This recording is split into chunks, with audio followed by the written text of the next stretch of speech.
The date is October 21st, 2021. Surveillance footage shows 29-year-old TikTok personality Ali Abulaban ascending in the elevator to his wife's residence. On the surface, everything appears routine. However, a mere 2 minutes later, a separate camera positioned outside his wife's apartment captures a far more unsettling scene.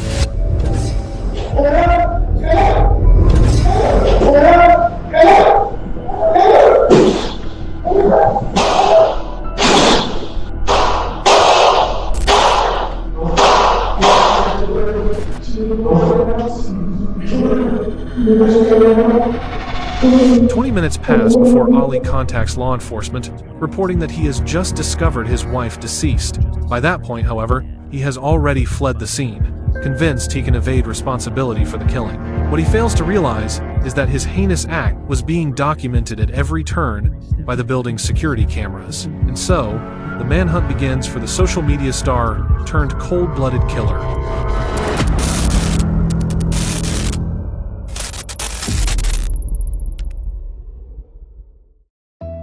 The investigation's timeline traces back to September 8, 2021. San Diego dispatchers receive an unusual call originating from the downtown Spire luxury apartments. On the line is Anna Abulaban, reporting an assault by her husband, Ali. San Diego emergency, this is dispatcher 8854. Can you please send the police on 1475 Island Avenue? Okay, what is your name? My name's Anna Abulaban. Are you having a fight with a spouse or a boyfriend? Yes. And Did he hit you? Physical. Yes. No. Has been taken narcotics? Is that why you're having the fight, or? Yeah. I'm still here. I'm waiting for someone to be assigned. Are you okay? Yeah, I'm okay. Yeah, just don't say anything to him. That way there he doesn't flare up again. Oh, great. You were on the phone with police while I said that? Wow. I thought you were done with the phone call. Okay, great. Are we on speaker? Yes, ma'am. Can you take me off the speaker, please? Yes. First responders were dispatched and arrived at their residence shortly thereafter. San Diego Police Department! Yes, I'm here. I think he left the house. What? Is it just you? It's just me and my daughter's here. She's As Anna was on the line with dispatch seeking help, Ali initiated a live broadcast on TikTok, mocking her distress while portraying himself as the aggrieved party. I'll bring you to San Diego for what? So you can run to your friends? You're not even an American citizen. I brought you to this country. Name one man that would do that for you. Once Ali became aware that Anna had dialed 911 and that officers were en route, he vacated the apartment, continuing his tirade against her on the live stream. You're on your knees right here, fixing the suitcase, removing stuff. Yeah. And then he puts you over there. And then, can you show me where your body part contacted that? It's like right here, like my head. It's right here. Anna recounts to the responding officer that the altercation started over a suitcase. During the dispute, Ali became enraged and shoved her, causing her to fall, scrape her knee, and strike her head on the bed frame. The officer proceeds to document her visible injuries, photograph the residence, and advise her of the option to file for a restraining order. Anna declines to pursue the matter. In the months prior, their relationship had become increasingly volatile and hostile, but their life together hadn't always been so turbulent. Anna Marie, born in the Philippines and raised in Okinawa, Japan, had cultivated a social media presence, mainly on Instagram, with a modest following. She was a frequent feature in Ali's videos, often appearing alongside him as his online persona gained traction. Oh, hello. Yes? My father owns a shop. It's not much, but he gets us by. Would you like to get married? I've never been asked before. Sure. How wonderful. Bye-bye. Till next time. Ali's upbringing was split between New York and Virginia before he enlisted in the United States Air Force. His military service led to an overseas deployment, and it was during this tour of duty that his path crossed with Anna's. Their initial meeting occurred in 2014 in Okinawa, Japan, where Ali was stationed for his military service. A relationship blossomed, leading to their marriage shortly thereafter. A few years later, they welcomed a daughter. For a while, they projected the image of a stable, conventional military family. Following the conclusion of Ali's service in the Air Force, the couple relocated back to the United States, ultimately settling in San Diego, California. Never should have come here.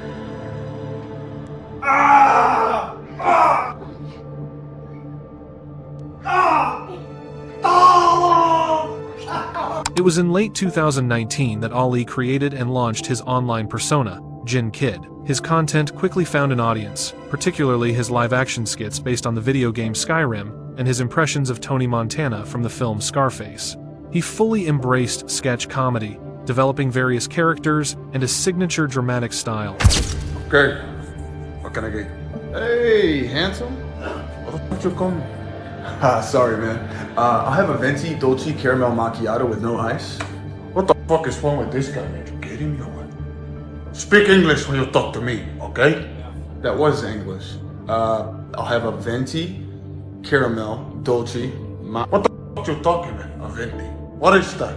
a large. So say that next time, okay? Fucking venti cacachino. Fuck you, man. Consequently, his number of followers skyrocketed. He had amassed a following of nearly 940,000 on the TikTok platform, in addition to building a substantial base of support on other social media channels. His creative output consisted of short comedic skits, distinct character voices, staged altercations, and exaggerated reaction videos. You wanna f with me? Okay. God, okay. You wanna play this? Okay. I play with you. You wanna play off? Okay. What the f is my gun? Gina! What the f is my gun? Hey guys, can we talk for a second? For what, man? We'll talk later. Check. I'll raise you 45. This fucking guy, okay? What? Why don't you wait till you see the cards? Anna would occasionally make appearances in his online content. In some of these videos, she would participate in Ali's sketches, or be featured with their daughter in wholesome, family-oriented clips. To the outside world, their social media painted a picture of a perfect couple residing in a luxury high-rise apartment in downtown San Diego, showcasing a life of success, family, and humor. But while Ali's public-facing career seemed to be flourishing, behind closed doors, the marriage between Anna and Ali was beginning to fracture. Ali's behavior started to shift. He grew increasingly jealous and possessive, transforming from a loving husband into a man who constantly demeaned Anna. He took his grievances public, posting frequent, angry tirades about her on his TikTok account. He would record their private arguments and lash out publicly, ensnaring Anna in a relentless cycle of public humiliation and private torment. By the year 2021, the deep-seated tensions in their relationship were no longer a private matter. Official records indicate an escalation in their disputes.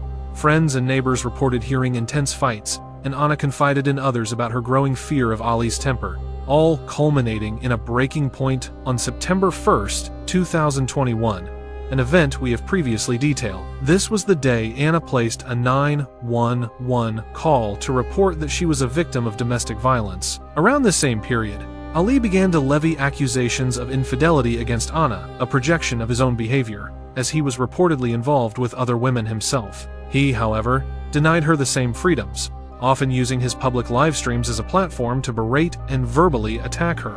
She don't think. She don't think. She don't think. And you know what? Goodbye to your little citizenship there, Miss Filipino. But I'm not petty. I don't call the police on people I love. Get out of here, bro. This lured me to San Diego for what? So she could be a hoe with all her friends? Stop lying to them, Ollie. No, it's the truth. Yeah, you got friends now. Now you don't have a husband. Okay. His campaign of control extended to recording her without her knowledge or consent. In the short span of just 3 months, between July and October of 2021, emergency services received multiple calls reporting disturbances at their residence. However, none of these incidents resulted in Ali's arrest. The majority of these calls were placed by concerned neighbors and others close to the couple, who were alarmed that the escalating, volatile arguments were a prelude to something far more sinister. What no one could have known was that these calls for help were merely the start of a chain of events that would spiral into an unimaginably tragic conclusion. Throughout this escalating turmoil, Ali paradoxically amplified his online persona. He continued to post his trademark lighthearted skits, including the Skyrim and Scarface impersonations, often featuring Anna in them, maintaining the public facade of a perfect, happy couple. You ever look at your person and think to yourself, wow, how did I land you?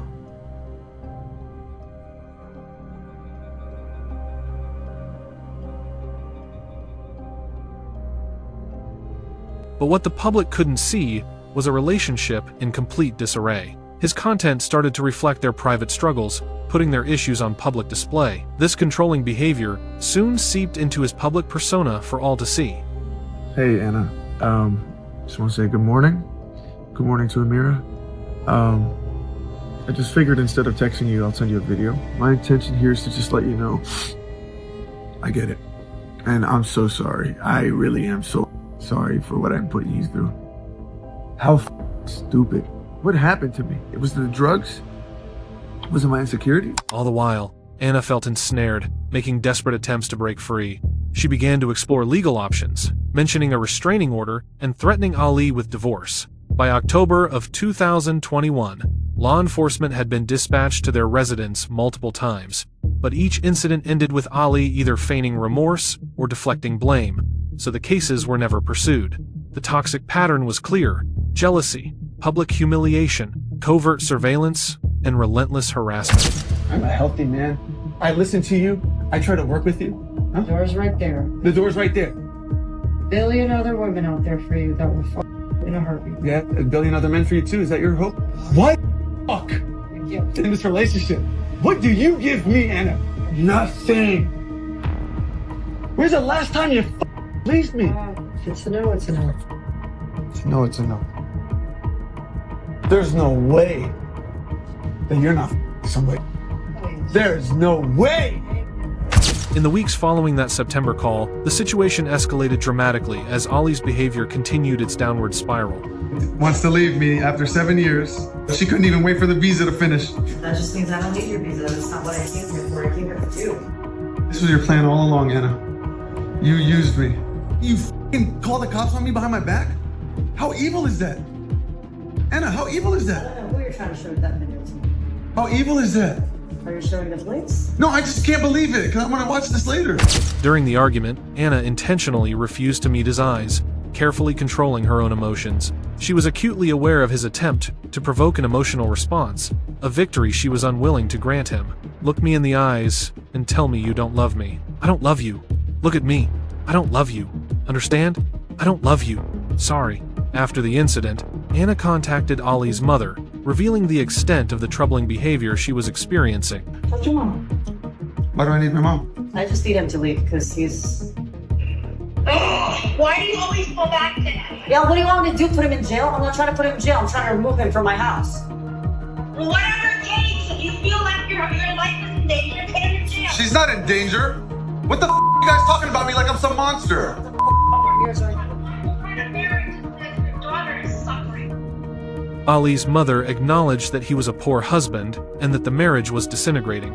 Her sole concern became her grandchild, who was suffering from the fallout. She's not even giving me a chance to get my marriage How back. does he have a chance when he does cocaine every night still?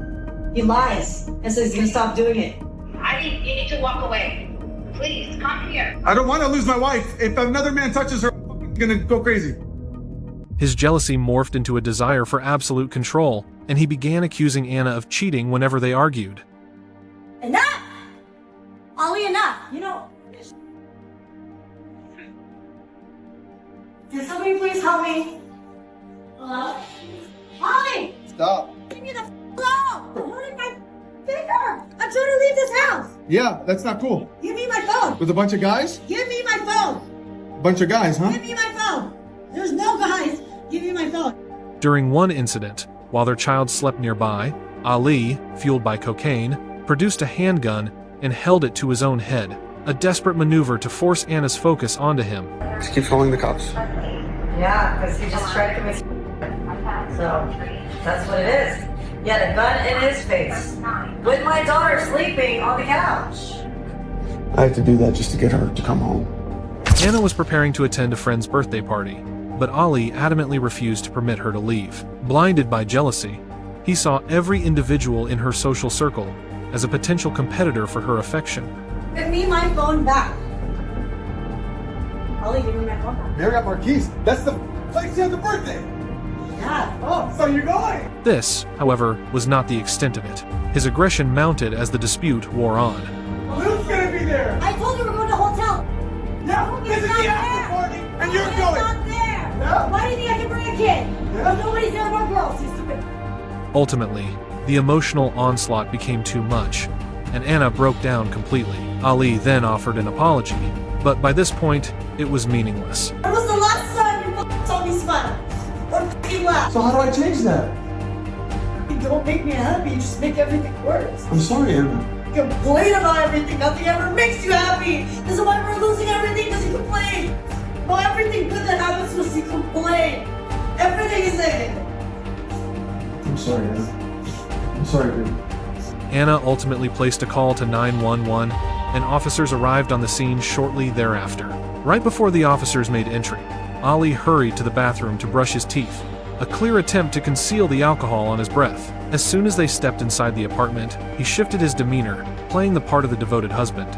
So our concern is really if there's any violence. Sure, was there any violence tonight? No, sir.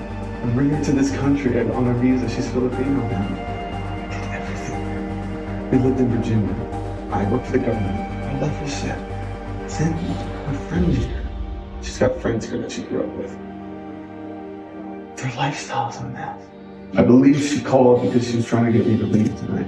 So somebody has to be the bigger person. What you don't want to happen is she alleges that you hit her, we have to arrest you, and now you have a arrest. Isn't that fucked up? Violence, It's a woman's world, man. I gave her everything for her. I brought her to this country. And now some other is going to be touching my woman? I don't think so. Yeah, so only you know what's best for you and your daughter.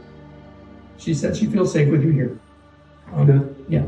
So she's not making money? She would prefer if you weren't here because she's afraid of the arguing. Ali remained convinced of his ability to deceive everyone, oblivious to the fact that his marriage was already over. Anna fully understood the gravity of what he had done. It served as the ultimate proof of the danger she had long suspected. The place she called home was no longer a sanctuary. She delivered the news to Ali. She was filing for divorce. This time, it wasn't a negotiation. It was a final verdict. She made it clear the marriage was over, citing his infidelity as a betrayal she could no longer move past. Following the separation, Anna began a relationship with another man, a 29-year-old named Rayburn Barron. He was a longtime friend, a known quantity in her life. He was the one constant who had supported her through the turmoil of her marriage. Ali, however, had always harbored a deep-seated distrust for him. He sensed Rayburn's romantic interest in Anna, but Rayburn was a stark contrast to Ali.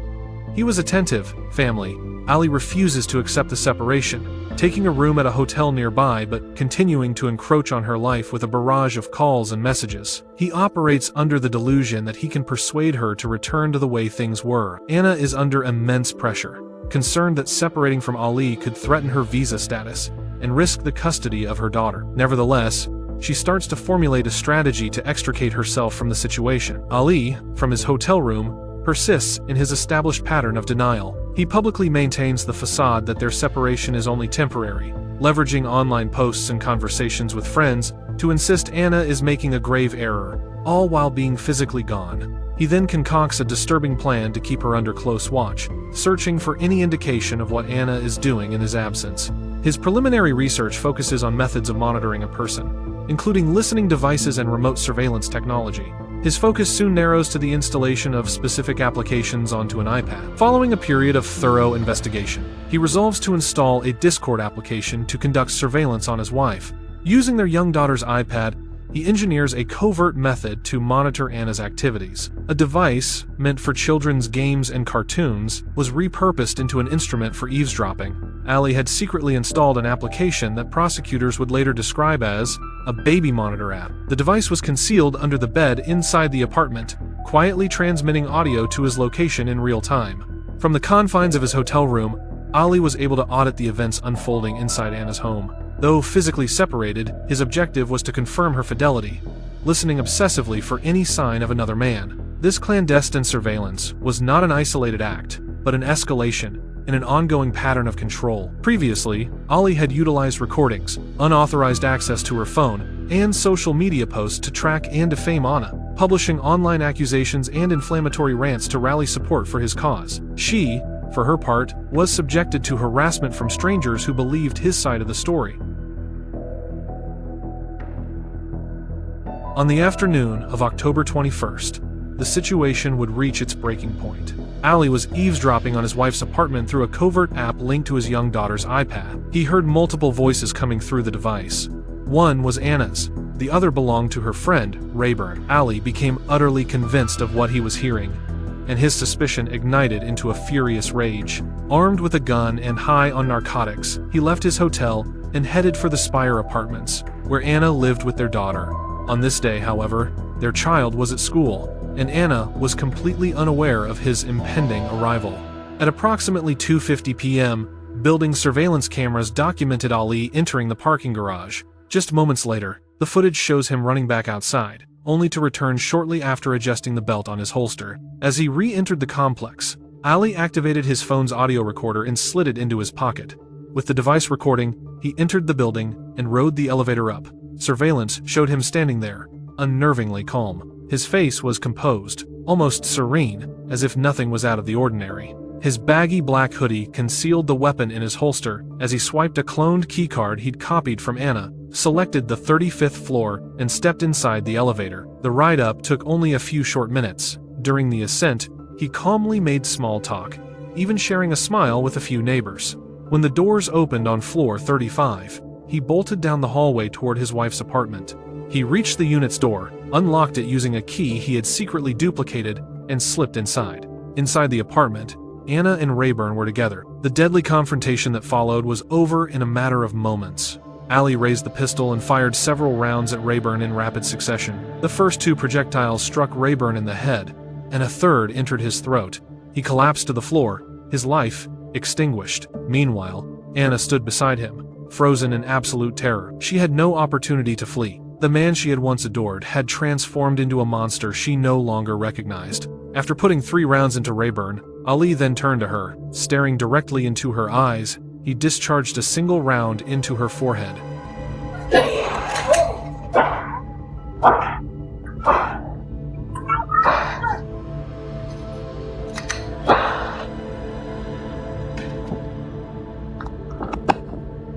Still inside the apartment, Ali pulled out his phone once more, but not to record audio. This time, he began taking photographs of the scene. He captured grim images of Rayburn and Anna, lying on the floor where they had been taken down. Weapon still in hand, Ali begins disseminating the photographs of the scene. He transmits the images to his own parents and friends. His demeanor suggests a complete detachment from reality, as if he's operating within the virtual world of his online alter ego, believed to be Scarface. Documenting the victims and distributing the images to his family serves as the horrifying culmination of his rampage. In his distorted perception, this act is apparently viewed as some kind of triumph. After exiting the residence, he places a call to his mother, confessing to what he has just done. I just like the word to the house. I just like the word to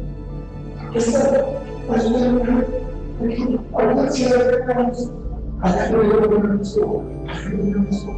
Jesus, Spirit.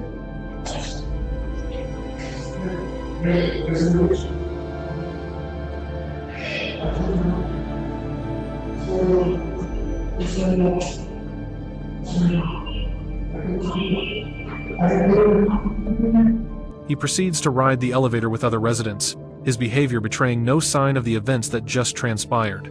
He makes no attempt to contact law enforcement from the building. Instead, he proceeds directly to his vehicle. Shortly thereafter, he dials 911, attempting to feign the shock of a man who has just discovered his wife's body. San Diego Emergency, dispatcher 8107. Yes, ma'am. My wife and another man were, I found them dead on the couch. Bullet holes to the face. Wait, someone was shot? 2 people, a man and my wife. Stand by. Please help my wife. Please help me. Okay, hold on, sir. Sir, stand by. I'm bringing on my supervisor. What is your name? My name is Ali. Ali? Okay. Yes, I'm her husband. Tell me what you saw when you went in there. I saw my wife on the couch with blood coming out of her head. Wife is on the sir. I don't know who he is. I know him. His name is Ray. I couldn't even believe what I saw. It was so terrible. Following the call, Ali drives straight to his daughter's school for pickup as officers rush to Anna's apartment, where they are forced to make entry. We got 2 down. Emergency entry. I need a team. Clears that. Someone came here and shot them.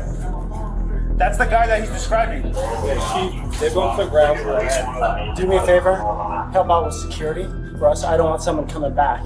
definitely back over here and smoke this, okay? Responding officers move quickly to secure the building's surveillance footage. A review of the video leads to a positive identification of Ali and his vehicle, and a citywide alert is issued, warning all San Diego officers that Ali is on the run with his daughter.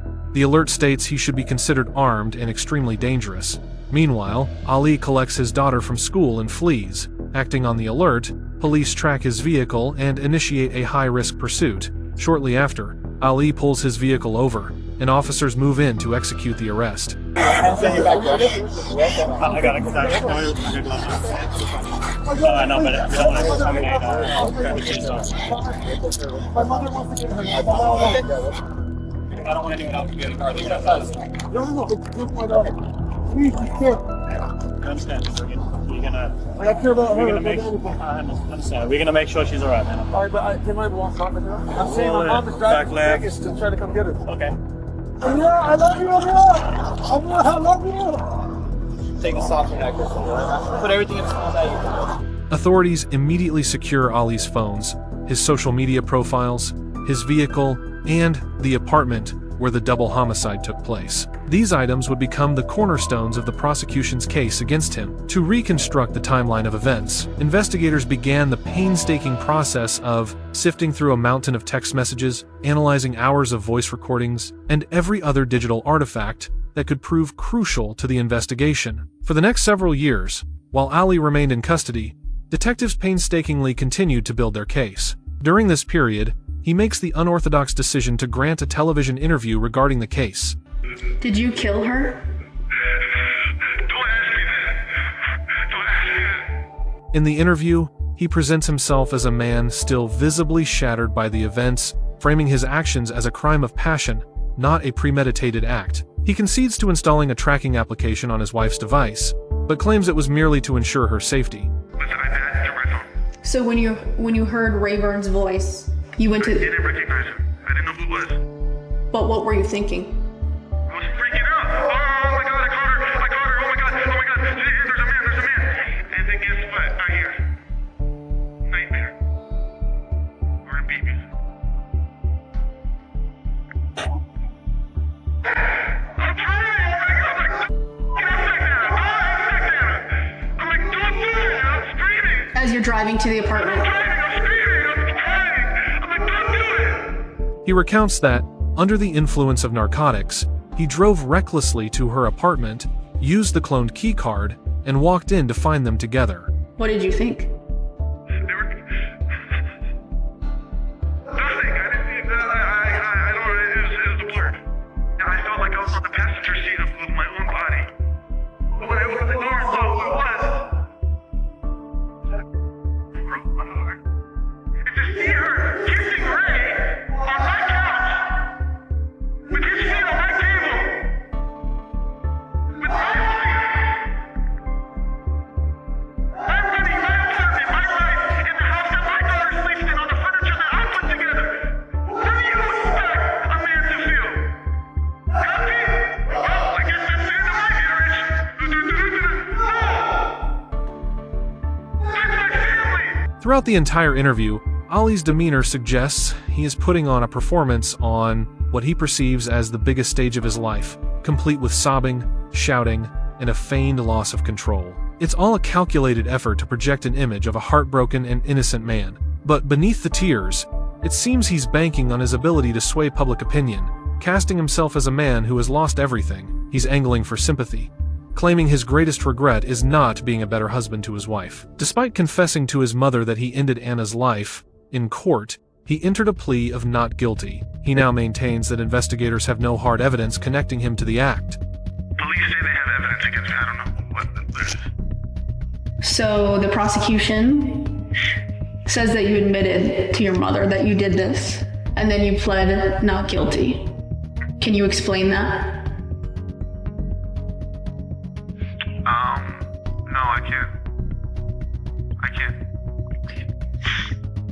He claims that after discovering his wife's body, he collected his daughter from school not to run, but to take her somewhere secure, with a perpetrator supposedly still at large. According to him, his only priority was ensuring she was safe. He even stated, "She was with me when I got arrested." Did you have a gun in the car? Got picked up from school so that I could drop her off at a safe location. And my dad's wife's brother lived an hour away. But police surrounded me on the highway. Why did you pick her up? I picked her up. From school? Why did you pick her up from school? Why wouldn't I? When I found them, my first instinct was to get my daughter for her safety. To drop her off at a safe location. I wasn't running away. I wasn't doing anything. I have nothing to hide. Once again, he projects the image of an innocent man with nothing to conceal. And while friends had pleaded with him to leave Anna, reminding him he could be with any woman he desired, he refused, because in his mind, she was the singular love of his life. Dude, you gotta leave her. You gotta leave her. I know I gotta leave her, but I don't want to leave her. Dude, you're so handsome. You're famous on the internet. You can get any model. I know I can. I don't want to. I want my wife. Could anyone else have Anna? Could anyone else have Anna? Not while she's married to me. This persona is eerily similar to his TikTok videos, where he emulates characters from Scarface and The Godfather. If you seek forgiveness, you must first confess your sins to me. 3 years after the killings of Anna and Rayburn, the trial finally gets underway. In the courtroom, prosecutors present another chilling piece of evidence. In the days leading up to the crime, Ali had sent Anna a string of text messages and voice recordings that were, to put it mildly, deeply disturbing and graphic. I am the best man you ever met, and you're the dumbest I ever devoted my life to. You are the dumbest. I wish we never had a kid together because of how stupid you are. She sees the value in me, unlike your dumb. And I can't wait to divorce you, so I can start my new life. As the recordings are played, Ali is seen smirking at the messages, but a few minutes later, he becomes visibly uncomfortable and asks his attorney to have them stopped. This trial is about more than just guilt or innocence. Both in his televised interview and now in the courtroom, Ali maintains his actions were a crime of passion. The prosecutors argue it was something else entirely. They contend it cannot be a crime of passion when he drove from his apartment to Anna's with a loaded firearm and took 2 lives. To them, the crime is clearly premeditated. The next witness to take the stand is Ali's former sister-in-law, who, visibly distraught, gets into a heated confrontation with Ali in open court. What my mom did to you? What Mama did to you? My mom did you what? What did you do to you? You didn't do anything to you. You know Anna Marie's not gonna go cheat. If you didn't cheat first. As the trial comes to an end, the jury has formed a clear picture of who Ali Abulaban really is. They've weighed all the evidence and the full narrative of his relationship with Anna, allowing them to see the man behind the mask. With this understanding, and after only a brief deliberation, they return to deliver their final verdict. Verdict. We, the jury in the above entitled cause, find the defendant, Ali Nasser Abulaban, guilty of the crime of murder in the first degree.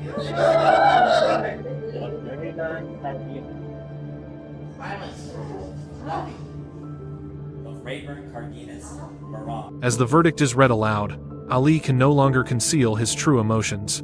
The full reality of his fate dawns on him, and for the first time, he truly comprehends the gravity of the situation he is in. His desperate campaign to portray himself as a devoted husband, meant to manipulate public opinion and win sympathy, has completely collapsed. Stripped of his carefully crafted facade, he finally breaks down in the courtroom. Probation hearing and sentencing will be on June 28th at 9:00 a.m. in Department 2002. All right, recess. Thank you.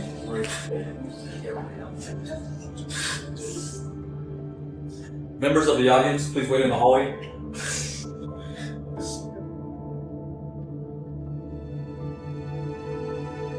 On the day of sentencing, just before the judge announces the final decision, Ali reads aloud a letter he has written. My response in that moment was an unintended, impulsive reaction against my better judgment to the discovery of Ray's romantic involvement with my wife. And for that, I'm sorry. I'm sorry that in that moment I was not mentally strong enough to control myself. I'm sorry that my horrendous action that day resulted in the undeserved deaths of Rayburn Barron and Anna Marie Abulaban.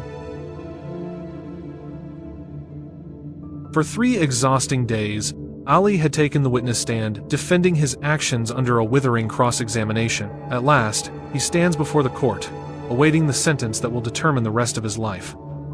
He's somebody that is only thinking about himself, and the idea of killing 2 innocent people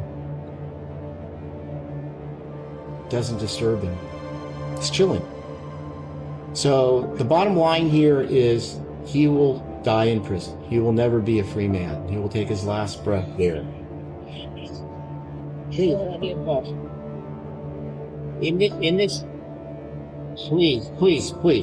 in this matter, the defendant on count 1 will be sentenced to life without the possibility of probation. In the end, Ali gets exactly what he deserves. He is currently serving a sentence of 2 consecutive life terms without the possibility of parole, plus an additional term of 50 years to life.